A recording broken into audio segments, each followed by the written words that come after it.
Bueno, tuve mi primera experiencia política, podemos decir, en la Argentina, en el peronismo, por razones familiares, sin mucha conciencia, etcétera. Mi padre era un... Esto es importante en mi vida, no por la acción política, sino porque yo fui muy politizado desde chico. Porque mi padre, que era un dirigente peronista de la ciudad, que es donde yo vivía, que era Bolívar, metía mucho la discusión política en casa. Era cuando el peronismo estaba con Perón en el exilio, y era perseguido, era ilegal, mis padres salían a hacer pintadas y cosas, problemas con la policía, bueno, todo ese tipo de cosas. Y participaba de las reuniones, mi padre me llevaba a algunas reuniones, que eran muy buenas las reuniones de los peronistas porque eran asados, entonces eran reuniones. El peronismo era una cosa así. Después, a posteriori, yo voy a estudiar a la Facultad de Arquitectura en La Plata, y era una facultad de arquitectura. Tuve la suerte de encontrar, tuve dos suertes, encontrar a la facultad que era vanguardia de todo el país. Salió en una revista nuestra de esa época que yo entré, salió Arquitectura de La Plata, vanguardia de la vanguardia del movimiento estudiantil, así se llamaba el título. Y tuve una doble suerte que en la corriente con la que yo empecé a militar y continúo hasta ahora en el trotskismo, que es el morenismo, en esa facultad tenía un peso tremendo. Era la única facultad de todo el país que había ganado las elecciones del centro de estudiantes. Entonces, para que tenga una idea, ¿Qué año? eso yo entré después, lo habían ganado en el año 67. En realidad, yo entré después de la ruptura de la corriente morenista, porque el PRT, yo entré para el PRT, y el PRT se dividió en el PRT el Combatiente, que después dio origen al ERP, y el PRT La Verdad, que después dio origen al PST. Yo en realidad empecé a militar con la ruptura. Yo empecé a militar con el PRT el Combatiente. Pero no me integré, pero trabajaba con ellos, es decir, hacía acciones con ellos, etc. Y después, por una serie de experiencias, me fui para el otro PRT. Pero para que ustedes tengan una idea de la suerte que yo tuve de encontrar una corriente así, era una organización muy pequeña, eran 200 compañeros en todo el país cuando yo entré al PRT La Verdad de Moreno, y en la facultad mía había 14 militantes del PRT, y teníamos una agrupación de 30 y pico, es decir, una agrupación pero una colateral nuestra. Entonces nosotros hacíamos, en todo el país había 200 militantes, en la facultad teníamos 30, entonces fue una suerte, porque hubiera entrado en cualquier otra facultad no hubiera encontrado eso. Bueno, después entré en el partido, después pasé por varias experiencias, después estuve en la ciudad de Quilmes, Quilmes, Berazategui, Florencio Varela, todo eso militando mucho tiempo. Después fui dirigente de la Juventud Nacional, después a partir del año 72 fui dirigente nacional del partido, del Comité Central, después del Comité Ejecutivo. Bueno, yo acumulé todos los tipos de cargos que se puedan imaginar. Yo siempre hago un chiste porque nunca me gustó mucho ser dirigente, la verdad. He luchado más para dejar de ser que para ser. Nunca tuve mucho gusto por la tarea de ser dirigente. No soy un caso único porque Moreno siempre detestó la política. A Moreno no le gustaba la política. Él llegó a la conclusión que había que hacer política. A Moreno le gustaba dedicarse a la filosofía y a él no le gustaba la política y se lo pasó diciendo toda la vida. Dos cosas que no le gustaban a Moreno eran la política y viajar. A él le gustaba quedarse en el barrio, esa vida. Y se pasó toda la vida haciendo política y viajando. Esa era la contradicción. Bueno, yo me pasé en mi vida, nunca me propuse para ningún cargo de dirección. Y me pasé a los 3 o 4 meses de estar en el partido, y fui a la dirección del núcleo, y desde ahí fui a todas las direcciones que ustedes pueden imaginar, de la tendencia bolchevique, de la fracción bolchevique, de la LID, del Partido Brasilero, del Partido... Todos los cargos que se pueden imaginar, pasé. Después, en el año 79, fui al Brasil por 15 días, y ahí estoy hasta hoy. Fui para una tarea de 15 días. que Moreno me hizo la propuesta de viajar, y ahí participé y fui dirigente de la Convergencia Socialista, después del PSTU y hasta hoy, y a partir del año 2000, del año 90 del año 94, de la dirección de la LIT, etc. Bueno, ese es más o menos mi trayectoria, he hecho algunas cosas.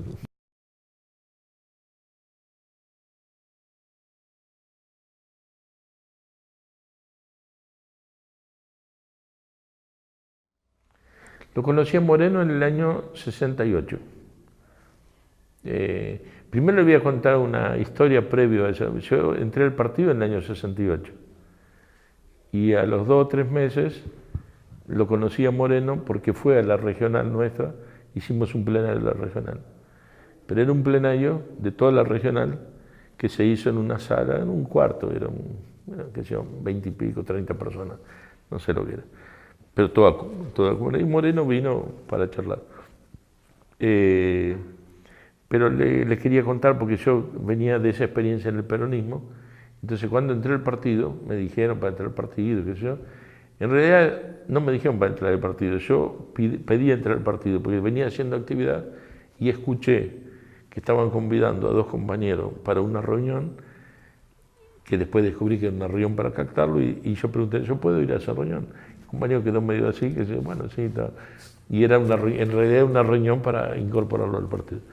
Pero cuando entré al partido, yo le pregunté al compañero, le digo, ¿cuántos militantes somos?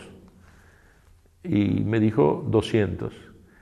Yo dije, no dije nada, ¿no? Le digo, qué poco, ¿no? 200, porque claro, el peronismo era millones. Entonces, para mí 200 no eran nada. Pero yo me creí que estaba hablando de La Plata, de la ciudad de La Plata, que eran 200 militantes, me quedé con esa idea. 200 militantes. Cuando voy a ese encuentro con Moreno, que era de toda la regional, ahí descubrí que no eran 200 militantes en todo el país. Pero ya ahí tenía más claridad, entonces entendí que un partido, ¿no? Una cosa era el movimiento peronista, otra cosa era el partido. La impresión que me dio Moreno, nosotros éramos medio ultra, y yo particularmente era bastante ultraizquierdista. Después dejé de decir ultraizquierdista, pero era bastante ultraizquierdista en aquella época. Y entonces nosotros habíamos hecho varias ultradas. Y venía el dirigente, yo no sabía quién era Moreno, pero me dijeron que era un dirigente, qué sé yo. Y entonces fui a la reunión para ver, yo dije, este tipo va a venir a cuestionar toda nuestra política, ¿no? Porque toda nuestra ultrada. Mi sorpresa fue que Moreno era el año 68, ¿no? Y había habido un gran ascenso en México con la masacre en la plaza de Tlatelolco, que fue en las Olimpiadas, era un gran movimiento estudiantil de masa con gran apoyo y cuestionaban las Olimpiadas. Entonces el gobierno, ¿qué hizo? En la plaza rodeó con el ejército y masacró, fue una masacre para garantizar las Olimpiadas. Entonces ahí Moreno, era una conmoción eso en Latinoamérica, lo que había pasado. Y Moreno, para mi sorpresa, que yo pensé que venía a cuestionar a los ultraizquierdistas, entonces Moreno empieza a hablar de México y se entusiasma, porque Moreno era muy lleno de pasión, de entusiasmo. Y empieza a hablar, y me acuerdo siempre una frase que él dice, usted tenía que ver, ¿sabe lo que se descubrió? Que los estudiantes en los lugares tenían ametralladoras, nosotros usábamos molotov. Y Moreno entusiasmado decía, tenían ametralladoras los estudiantes, miren. Bueno, entonces esa fue mi primera impresión. Después lo conocí bastante. Lo conocí más a Moreno cuando Moreno se fue de Argentina, que cuando estaba en Argentina. Porque yo llegué a estar estaba en el Comité Central, después estaba en el Comité Ejecutivo, que Moreno parecía, pero no era una relación muy estrecha. Yo estaba en una regional, en La Plata, entonces mi relación no era todo. Pero cuando Moreno se va, yo quedo en la dirección del partido y nosotros ahí conocí más a fondo a Moreno. ¿Por qué? Porque hacíamos reuniones, nosotros hacíamos en la época clandestina de aquí, de la dictadura, hacíamos reuniones en el Brasil. Moreno viajaba desde Colombia al Brasil y nosotros viajábamos a Brasil también y ahí hacíamos reuniones. Después que terminaban las reuniones, yo tenía esa tarea, Moreno y yo nos quedábamos para establecer relaciones con el partido brasilero. Y ahí fuimos conociendo. Y después por eso yo terminé yendo al partido brasilero. Porque el partido brasilero era un grupo de 4 militantes en el año 74, que en el año 78 tenía 800 militantes. Pero eran 4 que habían salido, que habían estado, venían de Chile, exilados, habían estado aquí y habían vuelto en el 74. Y en el 78, entonces nosotros acompañamos ese proceso. Conocí más a Moreno, muchos aspectos que yo destaco. Moreno fue, yo soy más morenista, cada vez que descubro más errores en Moreno cometió muchos errores, políticos, teóricos, etc. Yo soy uno de los más críticos en relación a los errores de Moreno. Y soy cada vez más morenista. Porque Moreno se cansó de decirnos a nosotros, a los discípulos de él, que él se vivía equivocando, que tuvieran ojo con lo que él hablaba. Que ellos eran parte, llegó a decir, ustedes tienen que tener lástima de nosotros. Lo escribió eso, de los dirigentes de esa época. Somos una dirección frustrada. Es decir, nunca hemos dirigido una revolución, nos vivimos equivocando, somos una dirección provinciana, entonces nos vimos como... Digo esto porque en el movimiento trotskista eso no existe, nunca existió. No estoy hablando ahora de Lambert, de Altamira, eso no existió. Nunca existió un dirigente trotskista que mostrara lo que nosotros somos. Y ojo con que nos equivocamos mucho. Eso está escrito, está documentado, pero así nos educó. Y entonces, cuando yo critico a Moreno, digo, los que dicen que no se puede criticar a Moreno, porque Moreno era no sé qué, todo, ese no es morenista, porque si Moreno diría que se vivía equivocando, y tenía razón, no es que estaba exagerando. Dice más, él llega a decir, no estoy diciendo esto por demagogia, es porque realmente lo creo. Lo escribe así, es porque realmente lo creo. Entonces, y daba ejemplo. Muchos de los errores que él señalaba, él los fue corrigiendo. Después se murió. Y entonces muchos de los errores no consiguió corregirlos. Y el desafío nuestro es corregirlos. Pero con esa humildad, esa comprensión de Moreno, porque nosotros somos iguales, no somos una dirección que superamos a Moreno. Es una dirección que nos equivocamos y más que Moreno. Tenemos una ventaja, podemos corregir los errores de Moreno porque hoy los miramos a la distancia. Entonces, Moreno siempre ridiculiza a los otros dirigentes trotskistas, dice, viví militando siempre con genios, que nunca se equivocaban. Y dice, y la verdad que eran desastrosos. Y el trotskismo ahora analizando en profundidad, esto tiene que ver con la otra pregunta y la diferencia de Moreno con el resto. Por ejemplo, yo creo que viendo los procesos del Este, Trotsky pasó la prueba de los hechos. En esencia, en una situación muy difícil, muy complicada, Trotsky supo armar a toda la Internacional, a la Cuarta, a la pequeña Cuarta, etcétera, para comprender eso que estaba pasando en la Rusia. Entonces, después la restauración y todo lo que se viene a confirmar lo de Trotsky. Pero el trotskismo no pasó la prueba de los hechos. Y nosotros tampoco pasamos la prueba de los hechos. Entonces, eso tenemos... Por ejemplo, en uno de los trabajos de Moreno, pero primero, todo el movimiento trotskista, Mandel, Pierre Frank, etcétera, hablaban que no podía haber restauración, a diferencia de Moreno. Moreno en el libro Dictadura Revolucionaria da el combate justamente cuando ellos dicen no hay ninguna posibilidad de restauración, Moreno dice, pero Moreno critica a Trotsky y dice, Trotsky siempre defendió que la restauración vendría por dentro. Y Moreno dice, en eso para mí Trotsky se equivocó, no es así. Bueno, y Y esa incomprensión nos llevó a que en vida de Moreno no veamos el proceso de restauración. Porque estoy hablando, empezó en Yugoslavia, después siguió en China en el año 78, después en el 85 se da un salto cualitativo, cuando Gorbachov es catapultado. Gorbachov era un dirigente secundario y después se convierte en el secretario general, porque la calle B lo coloca al frente del partido. Limpian una parte del comité central y el nuevo proceso. Todo eso se da en vida de Moreno, pero había esa incomprensión. El movimiento trotskista hablaba, la mayoría, Mandela y todo, del doble carácter de la burocracia. Y Moreno no, Moreno criticaba eso. Porque ellos decían, es decir, en un sentido de contrarrevolucionario, en otro sentido, para defender sus intereses, defienden el Estado obrero. Pero eso no es lo que decía Trotsky. Eso no es lo que decía Trotsky. Trotsky decía que la burocracia va a llevar a la restauración del capitalismo.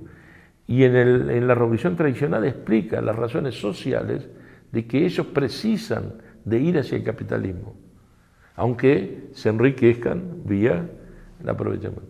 Moreno combate esa posición, pero en última instancia, al no ver que el proceso venía por dentro, lo veía como que seguían defendiendo como una necesidad material, etc. Bueno, para mí hay montañas de errores de Moreno, de otro tipo, etc., y vamos a seguir encontrando, etc. Pero Moreno es único en eso. Moreno es único en tres cuestiones. Por eso yo opino que existe una corriente morenista, aunque no haya hecho un aporte cualitativo en relación a Lenin, a Trotsky, etc. Yo escribí un trabajo, no un trabajo en realidad, es una presentación. Hicimos una revista Marxismo Vivo dedicada a Moreno, a los trabajos morenos, está toda sobre Moreno. Y yo hago una presentación de la revista que hablo sobre este tema, sobre el problema de la corriente morenista. Y yo digo que, si bien desde el punto de vista histórico, en relación al leninismo, en relación al trotskismo, no hay un morenismo que sea algo diferente o superior a lo... Pero sí desde el punto de vista del movimiento trotskista sí hay un morenismo y que es un elemento diferente. Es decir, cuando hablamos de morenismo, para mí tiene que ver con tres cuestiones. Una, la que ya estaba diciendo, es el único dirigente del movimiento trotskista que fue capaz de entender lo que era esa dirección en el proceso posterior a la muerte de Trotsky. Segundo problema, el problema de la clase obrera.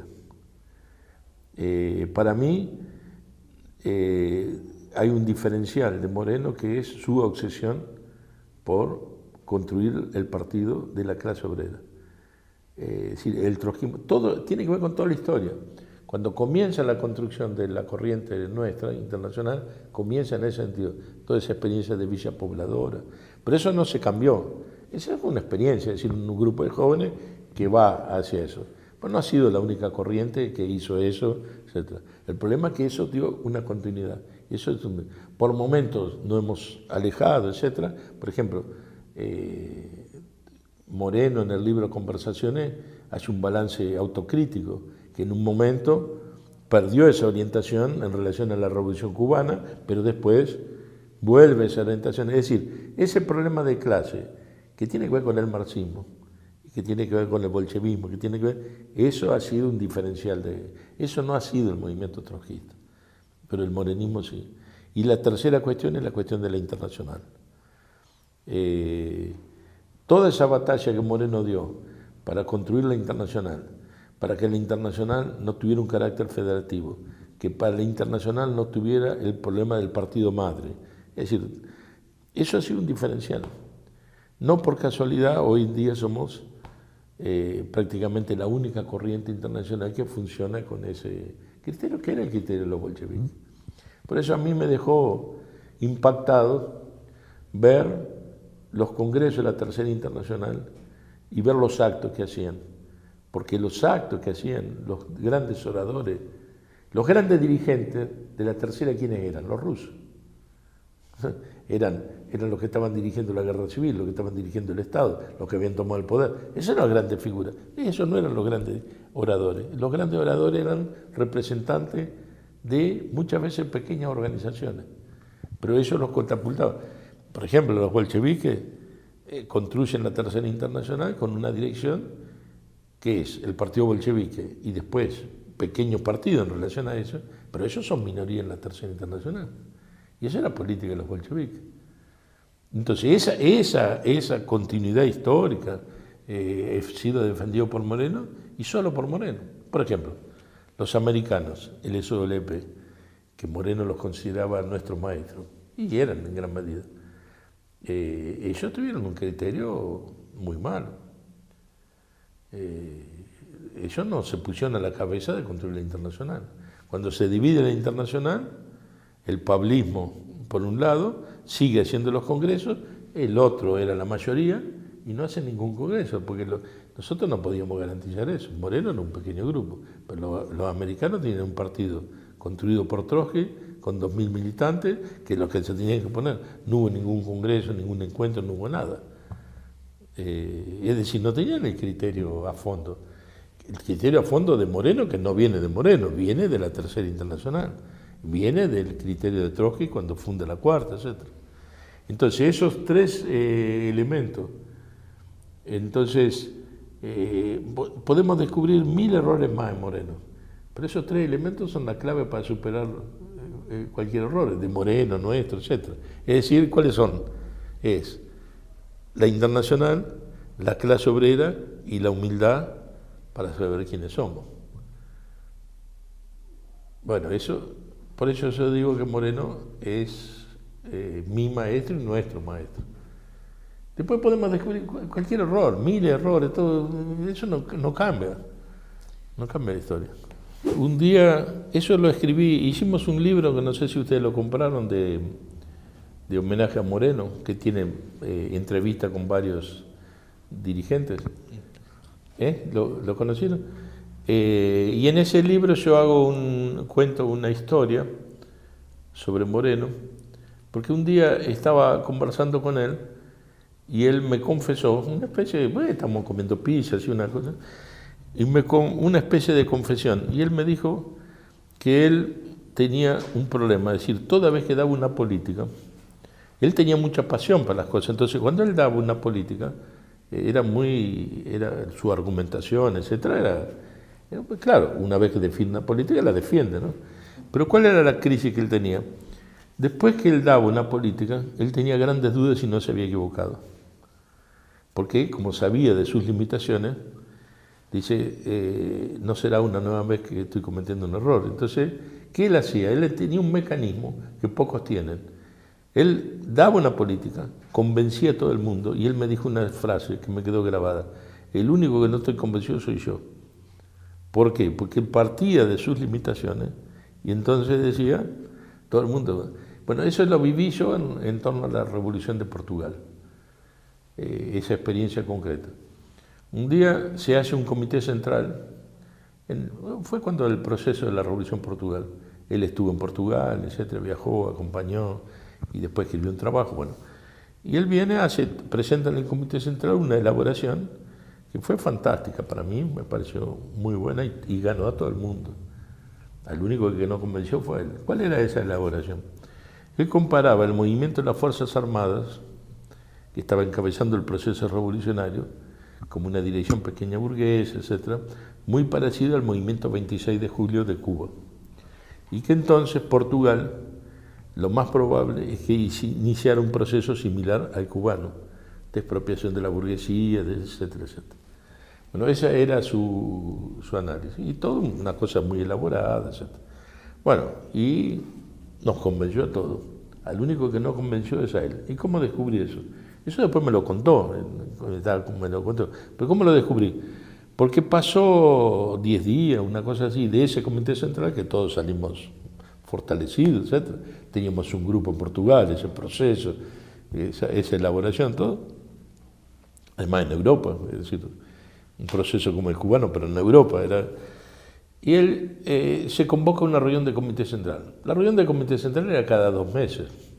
Y había pasado de 10 días y se convoca una reunión de comité central. ¿Y por qué se convoca? Porque Moreno quería una nueva reunión de comité central para discutir Portugal. Yo digo, no entiendo nada. Si hicimos una discusión de Portugal, 10 días después vamos a hacer toda la discusión de Portugal. Bueno, él convoca a la reunión para decir, ¿se acuerdan lo que discutimos? Bueno, en mi opinión está todo equivocado eso. Bueno, nosotros habíamos quedado, nadie tenía el mecanismo de él, de que, bueno, será que está correcto, eso está bien, fue aprobado, ¿no? Era el único que seguía pensando todo, y cambió todo, cambió todo. El documento que él le escribe, Revolución y Contrarrevolución en Portugal, que es un texto grande que no sé si lo conocen, no tiene nada que ver con eso, con aquello que él había dicho. Es decir, es otra elaboración, es otra cosa, y él comete un error, según él, fundamental, que es haber confundido un país semicolonial, como era Cuba, con un país imperialista, como era... entonces la pequeña burguesía cubana era una cosa, la pequeña burguesía de un país imperialista era otra cosa, y de ahí venía... Bueno, entonces le doy como ejemplo de cómo... Y eso hacía permanentemente. Él daba una política y después quedaba pensando, razonando, etc. Y a veces reafirmaba, a veces cambiaba, etc. Pero ese era un mecanismo, vuelvo a repetir, eso no existía en ningún dirigente trotskista. Yo tuve oportunidad de conocer a varios de los que estaban en reuniones, etc., con Hansen, con Lambert, con Mande, eso no existía nada de eso. Va a decirle a Lambert que se había equivocado, qué sé yo, bueno, o él que diga que se había equivocado, eso no existía.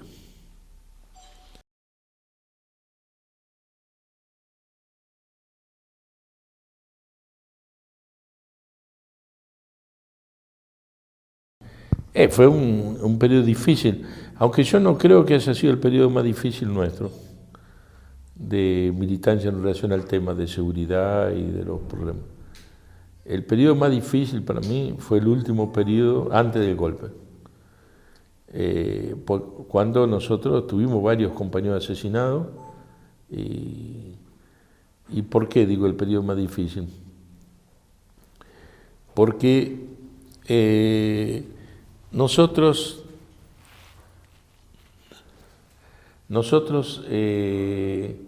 habíamos acumulado una experiencia a través de los años de militancia en la clandestinidad, bajo dictadura. Por ejemplo, yo entré al partido, una dictadura, y eso era normal. Y otros compañeros que habían entrado antes también habían pasado por dictaduras. Pero entonces cuando vino la dictadura de Videla, fue una dictadura mucho más dura, pero nosotros teníamos una acumulación de experiencia anterior. El periodo previo a la dictadura, que fue el periodo fundamentalmente el fin del gobierno de Perón y el gobierno de Isabel, fue el peor peligro, fue el peor momento para nosotros, porque nosotros estábamos en la legalidad, no estábamos en la clandestinidad. Entonces uno tenía que combinar la actuación legal con la actuación clandestina. Entonces, por ejemplo, voy a poner un ejemplo.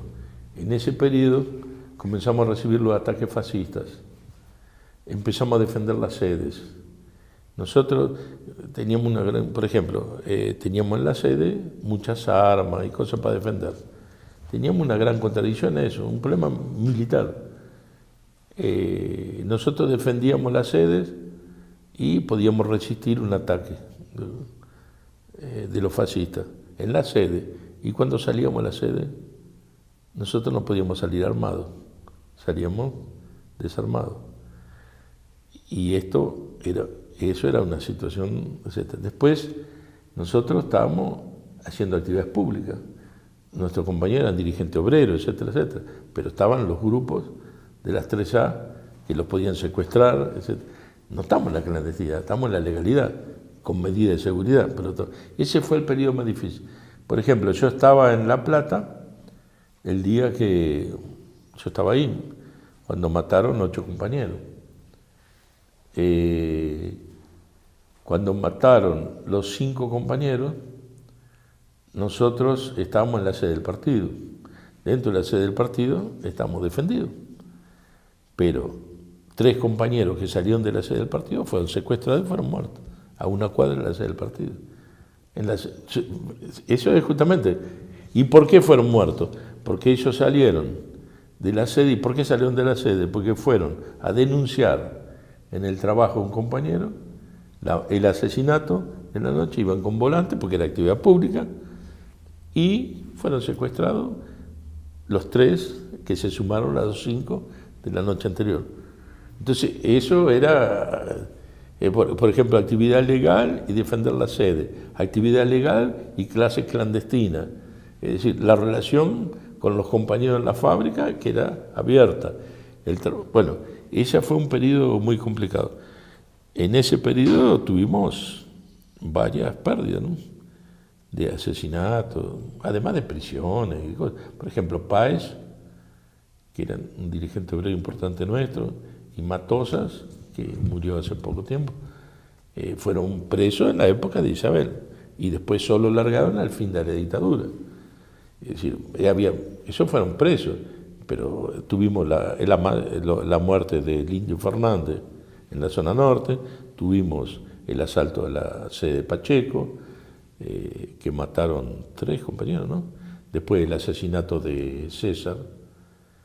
César, por ejemplo, la actividad legal, César salía de un comité central o de un congreso, no sé qué estábamos haciendo.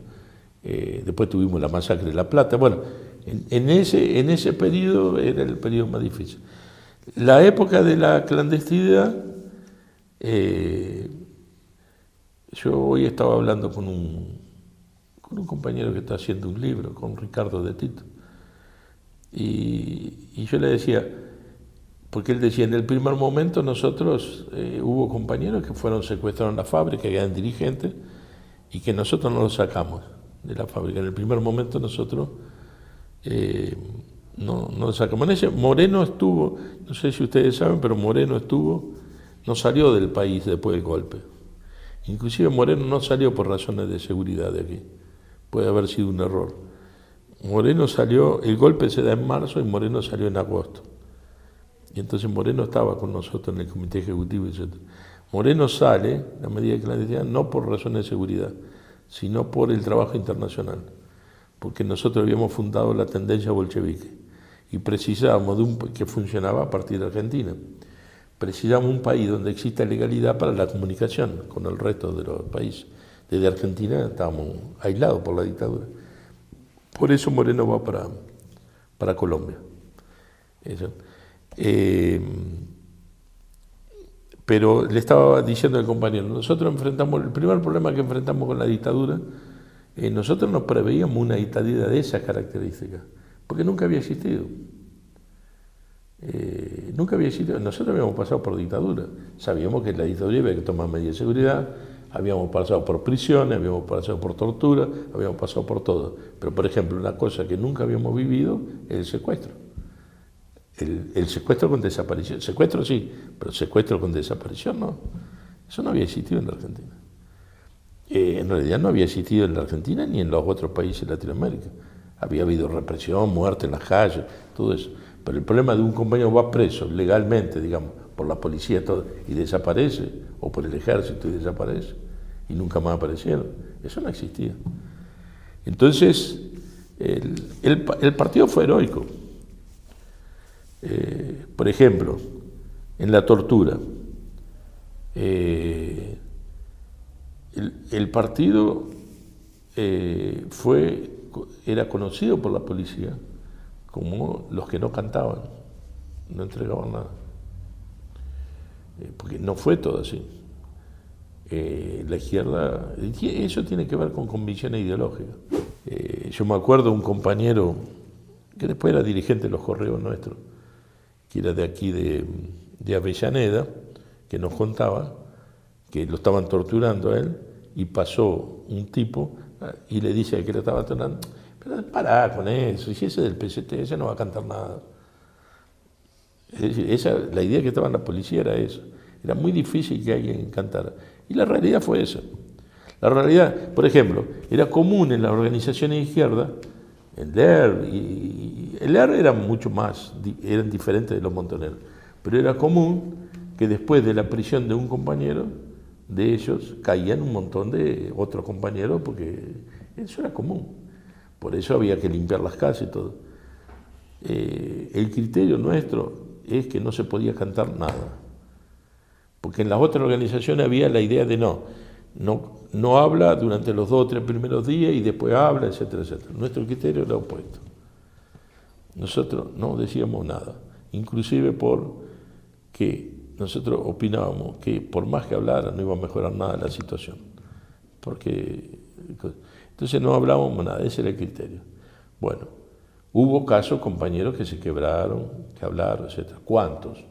Una ínfima minoría. Que pasaron por la tortura. No sé, sin contar los que desaparecieron, que también habrán pasado por la tortura, que ni sabemos lo que pasó, ¿no?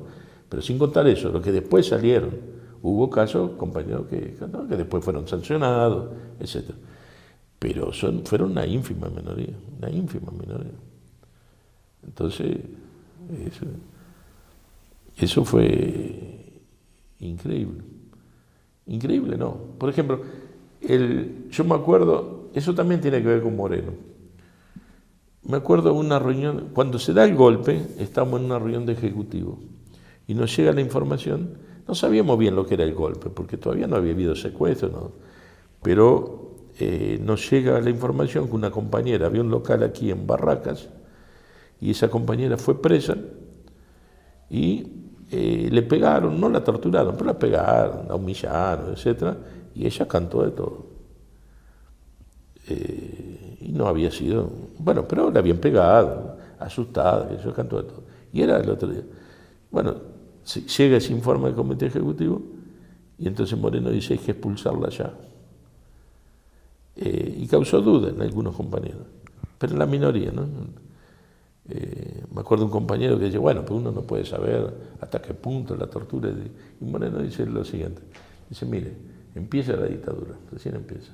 Si nosotros no empezamos así, esto no se va a controlar. Tiene que quedar claro, y todo el partido lo tiene que saber. No se puede decir nada frente a la represión. Y si dicen algo, está fuera del partido enemigo, ¿no? Está expulsado, etcétera, etcétera. Aguante, bueno, si no aguanta, no aguanta, pero y si no aguantó, está expulsado. Y bueno, ese era el criterio, ese criterio estaba. Y todo el mundo sabía eso. El que no se aguantaba, que dejara de militar, que se fuera, el que estaba dispuesto a seguir militando porque estaba dispuesto a hacer eso. Y todo el día, cada uno de nosotros sabíamos que podríamos ser presos, torturados, muertos, etc. Era una opción de vida. Nadie te obligaba a hacer nada. No es que el partido te decía no podía abandonar, no.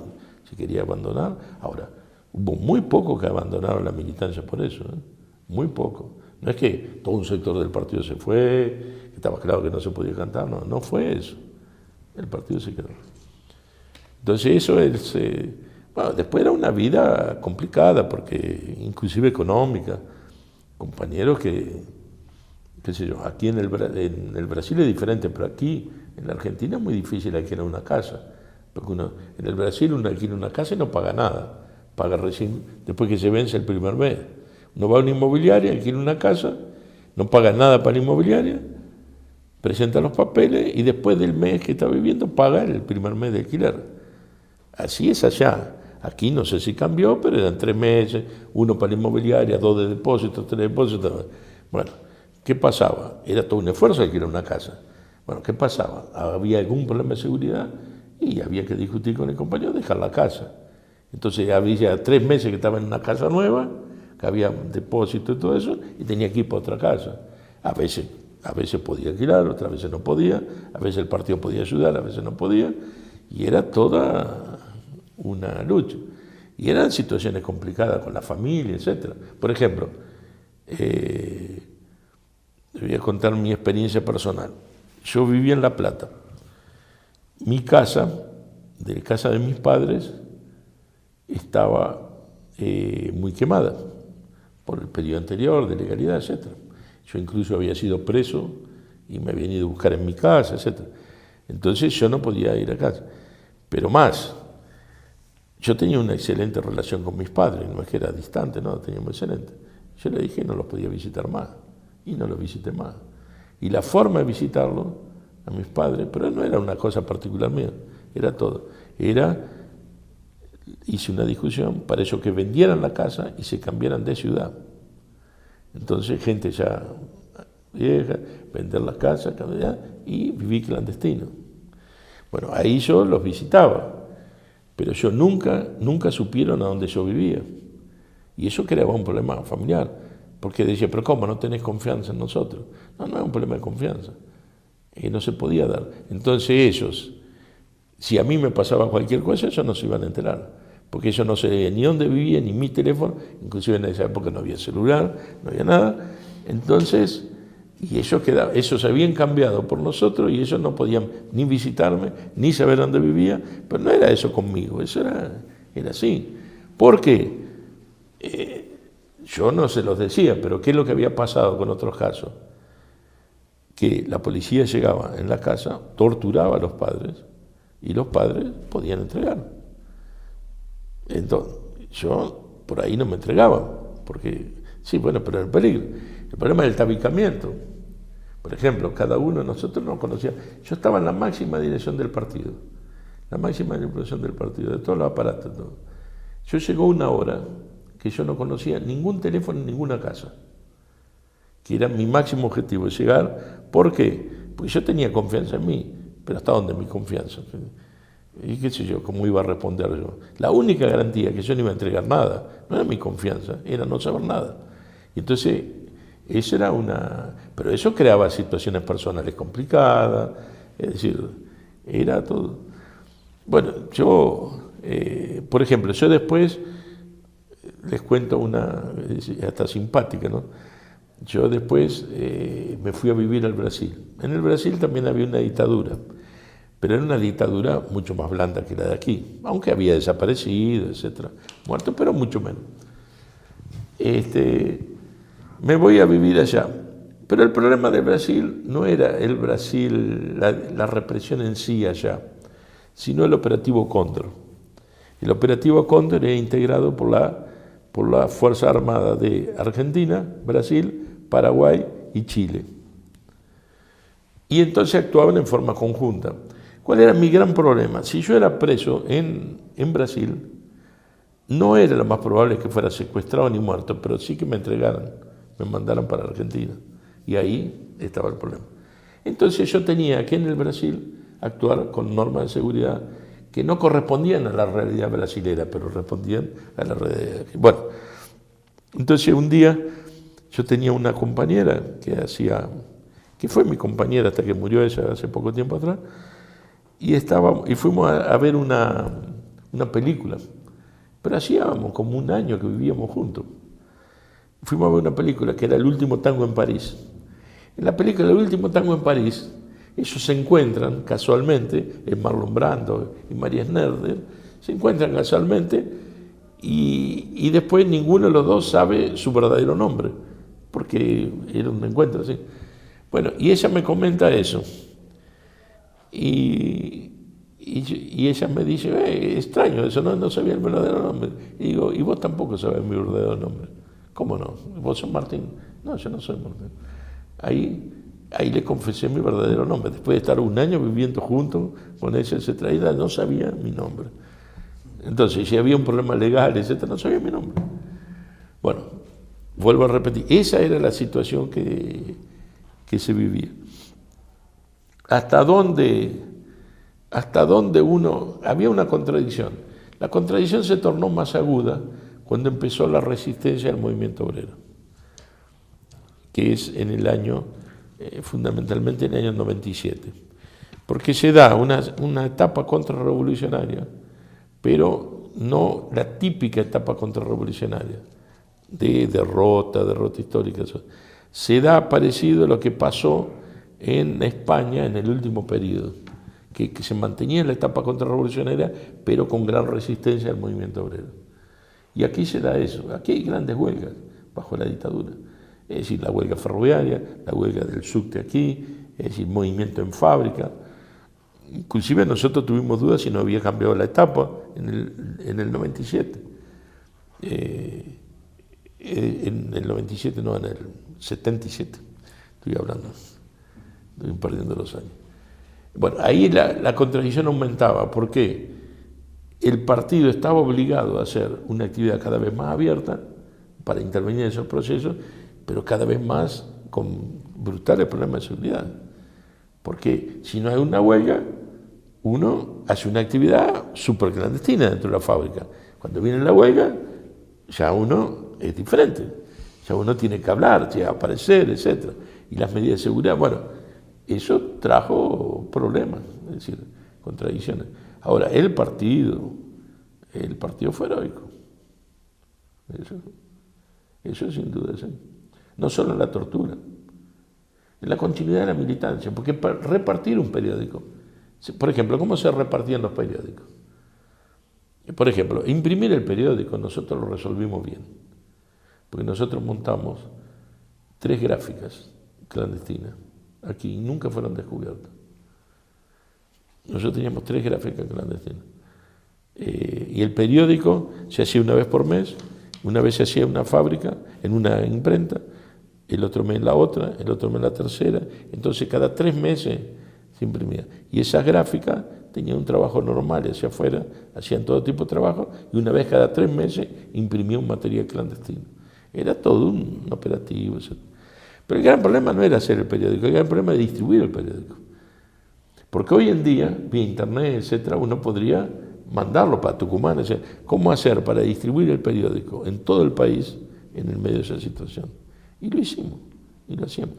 Y después, ¿cómo los militantes distribuían el periódico? Bueno, podías andar con una pila de periódico abajo el brazo o en tu portafolio, etc. Se distribuía de a uno. ¿Y cómo? Camuflado. Y hemos hecho de todo. Había especialistas en camuflaje, etc. para vender un periódico. Pero ese periódico te podía costar la vida. Entonces el compañero decía, en otra época diría, un compañero débil vende un periódico. Sí, ahora un compañero débil vende un periódico. Por un periódico, si te agarraban, podía ser desaparecido. O, por ejemplo, unas reuniones. Por ejemplo, nosotros funcionábamos en casas. No podía ser cualquier casa, tenía que ser casa segura.